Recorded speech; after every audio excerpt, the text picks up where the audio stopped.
Hello, I'm Linda from Barlates Body Blitz, and here's little Minnie in her box bed. Today I'm going to be talking about the topic of intermittent fasting. For me, I'm always kind of using myself as a guinea pig to try out different things, mainly because over the last 3 years I have still been recovering from topical steroid withdrawal, which if you don't know about, there was a video on my channel. If you just search topical steroid withdrawal or TSW, you can hear about what I went through with that. I'm not going to go into any details here, but basically it sent my hormones into a tailspin and it caused havoc in so many different areas of my health. So ever since that happened, I have been trying to find new ways of healing my body naturally. I'm still not fully healed from it. There are still repercussions from using a steroid cream for the majority of my life for eczema. So I am always on the search of something new, and I'm always excited when I hear something that is tailor-made for women, because women are so different to men. Our hormone systems are so much more complex. And unfortunately, the majority of studies are done on men. And so when they then translate to women, often they don't work in the same way. So when I first heard about intermittent fasting, I heard it from a male teacher. I can't remember what he was a specialist of some kind. I can't even remember. And at the time I looked into it and I thought, oh, I don't know, this is once again one of those things that's for men and it's probably not going to translate well to women. So I kind of dismissed it. But then recently I came across a lady, her name is Mindy Pelz, and she talked about it from a completely different point of view, really focusing in on a woman's hormones, when to fast, when not to fast, and basically fasting according to your menstrual cycle. So many things, which in one podcast I learned so much about my own body that I didn't know, that I was just blown away, and I just kept listening. I binge watched her videos. Then I also delved into other fasting experts that were either women or men that talked about the women's part of fasting or the benefits for women for fasting. And so I've just been immersing myself in all this information for the last, say, 3 months or so, or maybe not quite 3 months, maybe 2 months. And I thought I would share with you what I've come across so far and also my own personal experiences with it. Before I do that, I want to kind of explain very briefly what intermittent fasting is. So basically, we all fast, right, when we're asleep. We're not eating. And we know that sleep is extremely important for our body to heal, to give our body a break, right, from life, from stress, from all the things we're doing every day. In the same way, your body actually needs a break, and a bit of a longer break, from digesting and constantly having to deal with the food and drink that we put in our bodies. So our body actually has the ability to switch over from a sugar burning system, which is basically taking all the food, not just sugar, but also protein, all the food that we're eating and using that as energy. It can switch over to a fat burning system, which is called ketosis, if there is no food coming in.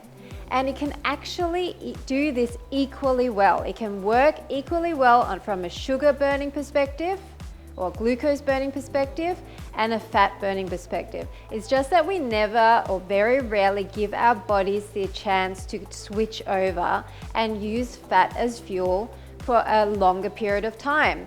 And I mean, if you think about it, we're storing the fat. So why would your body want to store that fat if it never was going to use it, right? So just clue on to that.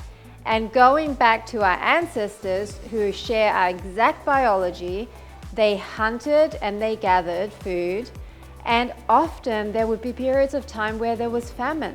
You know, there wasn't much food around, and then there would be periods of time of feasting. So they're feasting, they're putting on fat, there's famine, they use the fat, and you can function equally well using fat as fuel as using glucose as fuel. And that might be mind-boggling to some, right? But it is actually the same thing, only using a different form of fuel.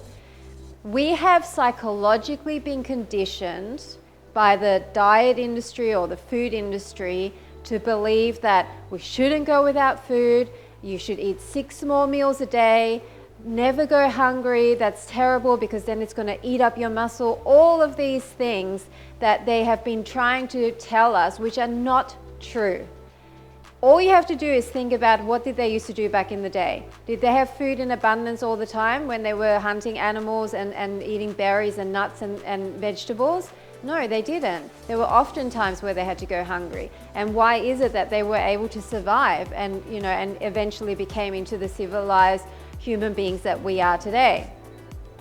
So just thinking about it in that sort of logical perspective, it makes sense that we should be able to use the fat that we have stored as fuel at a later time. Otherwise, you're just kind of piling on the fat and piling on the fat, and you're never actually going to be able to get rid of that. So going back to what fasting is, it's basically just going a period of time without food. Okay, the word fasting has a lot of different connotations. It could be a spiritual thing. It could be, thought of as being really kind of, torturous. There's many kind of connotations to it, but the way I'm looking at it is, it's a period of time that you're not eating. There's many different lengths of fast, and different lengths of fast have different benefits. I'm just going to read some of the benefits that fasting has to give you a bit of an idea, and then I'll talk about the different lengths of fasts, and then I want to go more into how do you even start fasting if you're not used to doing anything like that. Okay, so that's my goal. So some of the benefits of fasting are better heart health, brain function, weight loss, or fat loss. I don't like weight loss, fat loss, cancer prevention, type 2 diabetes reversal. It slows the aging process, reduces inflammation in the body. It reduces insulin resistance, which is like another whole topic on its own, but a lot of people suffer from that. And it also boosts human growth hormone, which is great for so many things, building muscle, healing the body.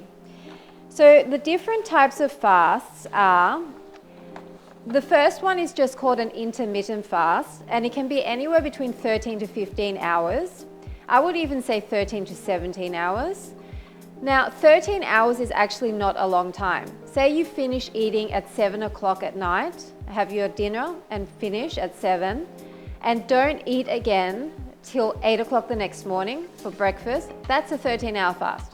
So you've given your body time to digest all of that food and then do other processes in your body which are healing and regenerative during that 13-hour window. Now, if you wanted to go a little bit longer, all you need to do is stop eating a bit earlier or eat your breakfast a little bit later. And that will quite easily push your fasting window into, say, 13, 14, 15, 16 hours. Me personally, I was already intermittent fasting before I even knew about all the benefits, because I was prone to getting up in the morning and then just having a coffee and then doing my workout. So I didn't have breakfast till around 10 o'clock anyway. Now, the only difference was that my coffee did have honey in it, and it also had soy milk in it. So I had to look at what I was putting in my coffee, but I could still have my coffee. So as I said before, fasting, intermittent fasting, isn't necessarily just a torturous water fast. There's certain things that you can have while you're fasting that will not take you out of a fasted state, okay? The fasted state being ketosis, where you use fat as fuel. So if you want your coffee in the morning, you can still have that, but instead of putting honey in there, I now just put a tiny bit of stevia. And instead of putting soy milk in there, which is quite high in sugar and carbohydrate, I switched to just putting a tiny bit of almond milk in there. And I also put MCT oil in my coffee, which is another whole topic, but it's very good for helping you stay in ketosis. So basically that's an aside about certain things you can have while you're fasting to make it less torturous. So then the next length of fast is called an autophagy fast, and that's 17 hours onwards. Now, these numbers are really approximate. Everyone is different. It all depends on how many carbs you ate the day before. It depends on when you stopped eating, all of these different things. It's an individual thing. But around the 17-hour mark, you hit what's called autophagy, which is basically, it means self-eating. So your body, instead of eating the food that you gave it and the glucose in your bloodstream, it will start eating your fat, and it will start eating cells that it feels are not optimized in your body. It will clean up house in your body and get rid of stuff that you don't want in there. Okay, so that's a good thing, right? Now, the longer you stay in autophagy, so 17 plus hours, the more benefits you will get. So for example, at around the 24-hour mark, you're going to get a gut biome reset. So some of your unhealthy gut bacteria are going to get kicked out, and it's going to clean up shop in your little gut biome down there, okay, which is amazing for your health, because your gut biome is responsible for so many different processes in the body. So you want healthy little gut bacteria.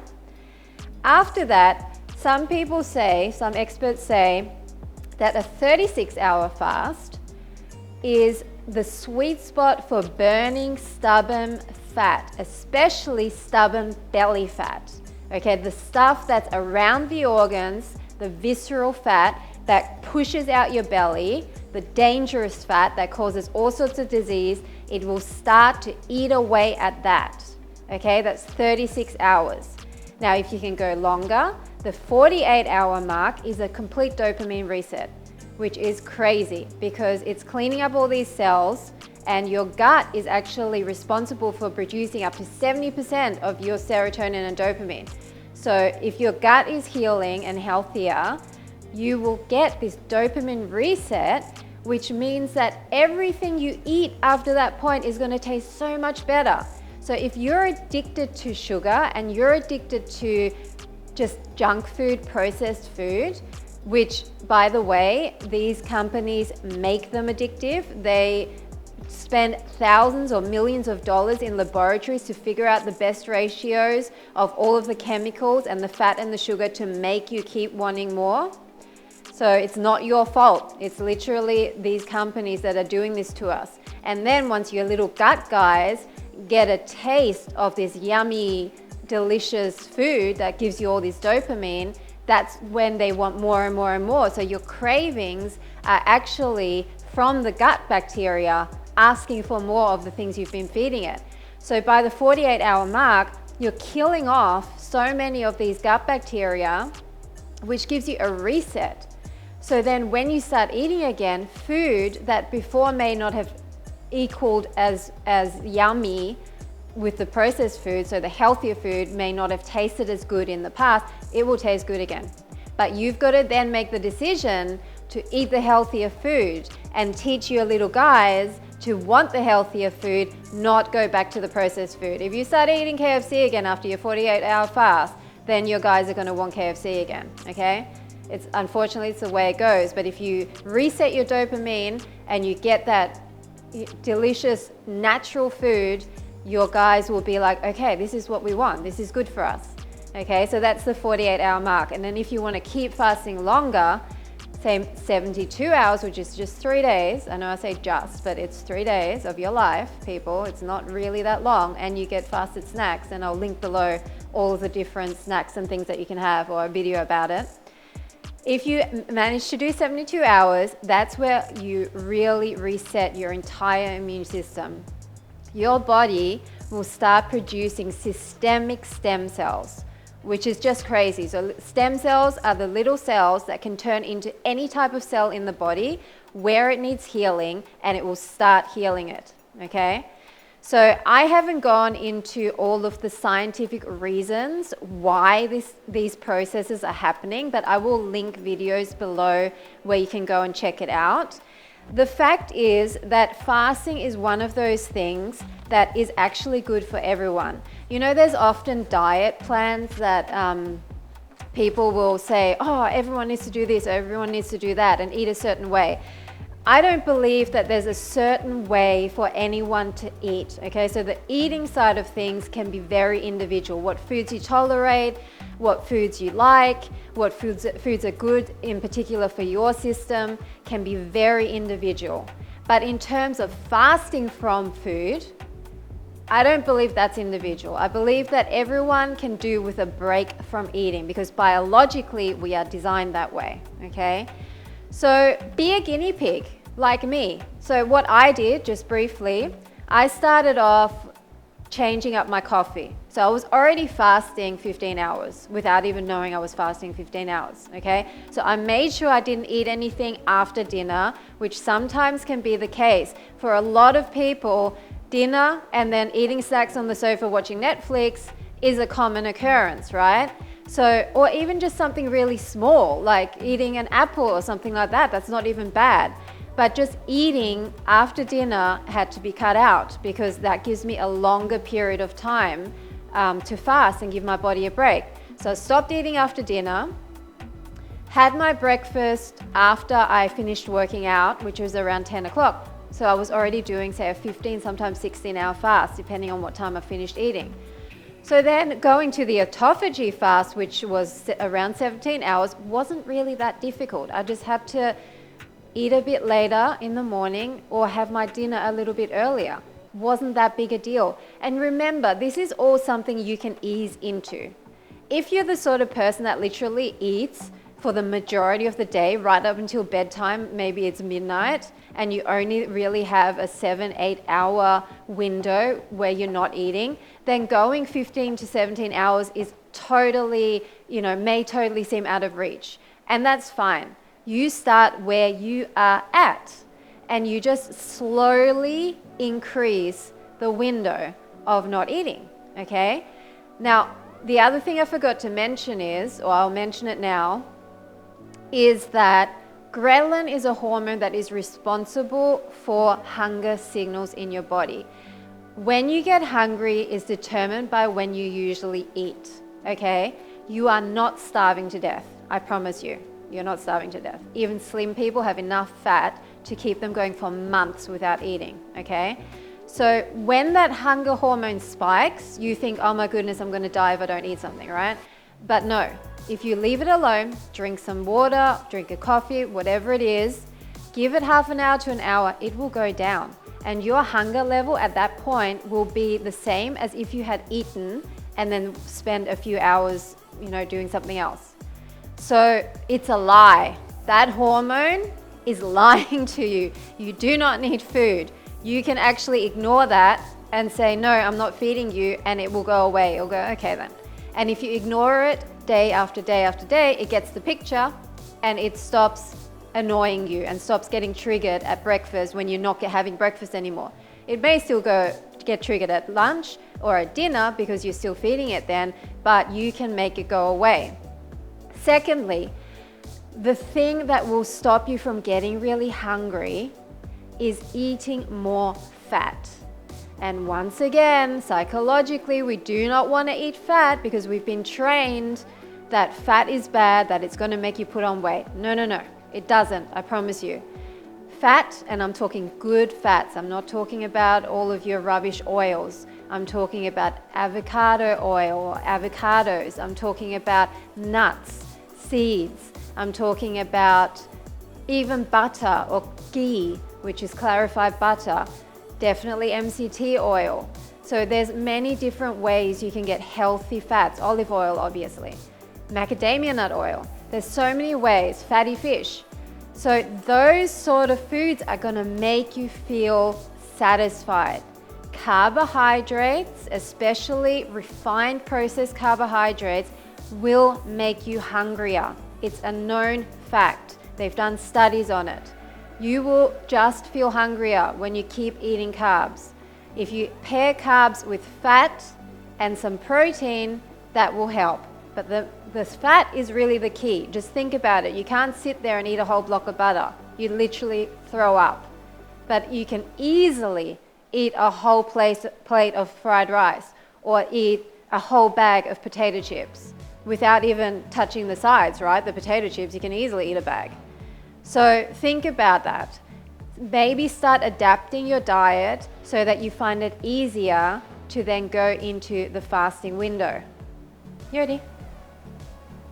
Oh my God.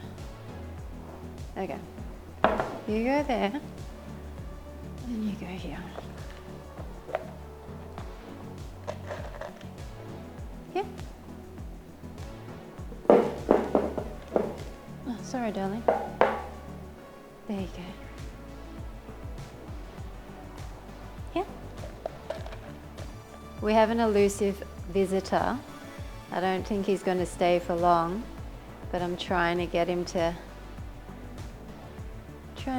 stay up here so they can see you, huh, darling? Sorry to fast from my fasting talk. So, no, I don't think he was going to stay for long. Are you going to come up? I tried to give him snacks and everything. Anyway, where was I? Now both of them are going to, I'm going to have to let him out. Okay, so as I was saying, if you eat more fat, you will feel more satisfied, which means that it's going to be easier to deal with hunger if you're trying to fast for a little bit longer, right?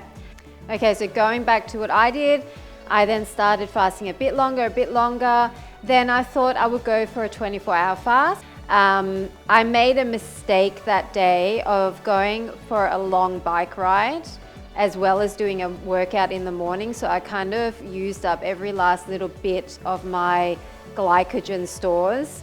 And when you first start fasting, if you're not what's called fat adapted yet, which means that you easily switch into the fat burning mode, then you can start to kind of feel a little bit just irritable, a little bit lightheaded, a little bit just not right.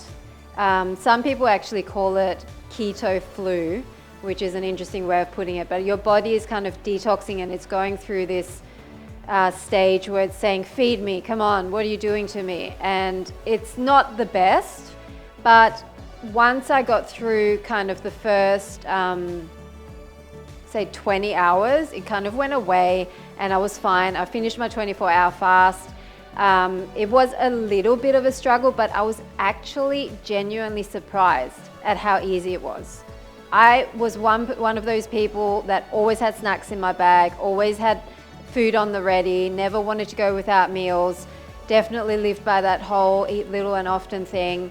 And for me to quite easily be able to then go 24 hours without food was a revelation. And I was like, okay, I can do this, obviously.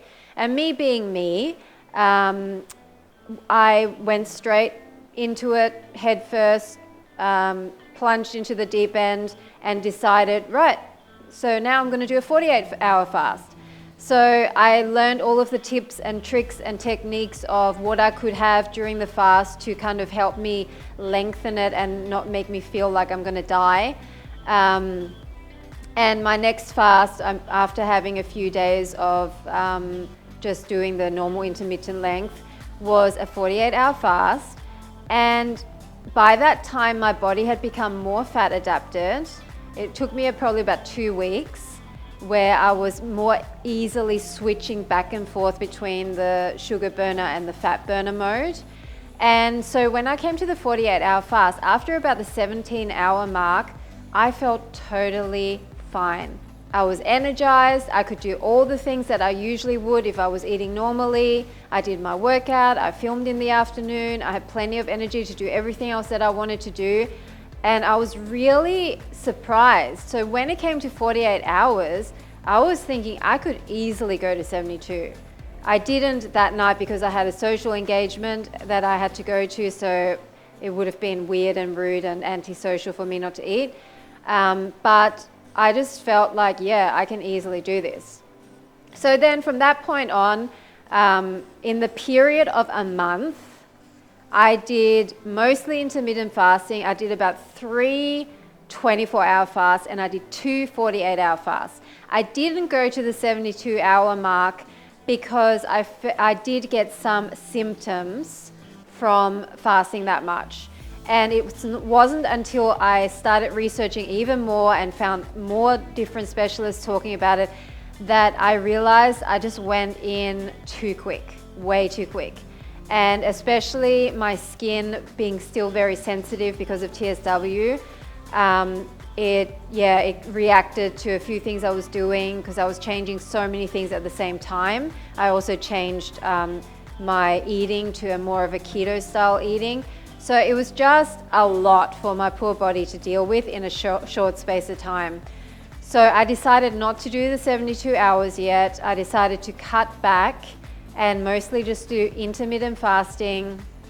I started experimenting a bit more with what I was eating, and as I was researching and finding out more information about women being so different than men when it comes to even keto diets, I started implementing different things. So I'm still a guinea pig, work in progress with the fasting, but I definitely have come to that revelation that there is no difference in your energy levels or even your mental clarity or anything like that when you're burning fat rather than burning carbohydrates. So I want to encourage you to try this for yourself. I really believe, as I said before, that fasting is something that can benefit everyone. And if you have questions, if you think, oh, I can't fast because of this, I can't fast because of that, maybe there are some people out there that can't fast, okay? And I'm not talking about jumping into 24 hours, 48 hours, 72 hours. I'm just talking about the general intermittent fasting, which a lot of people do 16-8, so 16 hours of fasting with 8 hours of eating. 8 hours of eating, you can still have breakfast, lunch, and dinner, okay? You're not missing out on anything. You're just constricting the amount of time that you're eating in. And then you're giving your body a longer period of time to digest and get rid of toxins and all of that good stuff. So look into it for yourself. I'm going to put links below to some of the videos I watched that really helped me. Ask me questions, and I'd love to keep this conversation open. If you're already intermittent fasting and you've been doing it for a longer time than me, I've only been doing it for 1.5 or nearly 2 months. If you've been doing it for longer and you've had some amazing results, please comment below. I want to hear about it. If you have tried it but then decided it wasn't for you, comment below. I'd like to know why. I'd love us to be able to have a conversation about health in general on an ongoing basis, especially when it comes to nutrition and when it comes to exercise, obviously, because as women, and of course some men, we need to support each other. We need to be able to motivate each other to keep trying new things. Often we try something and then we think, oh, that didn't work.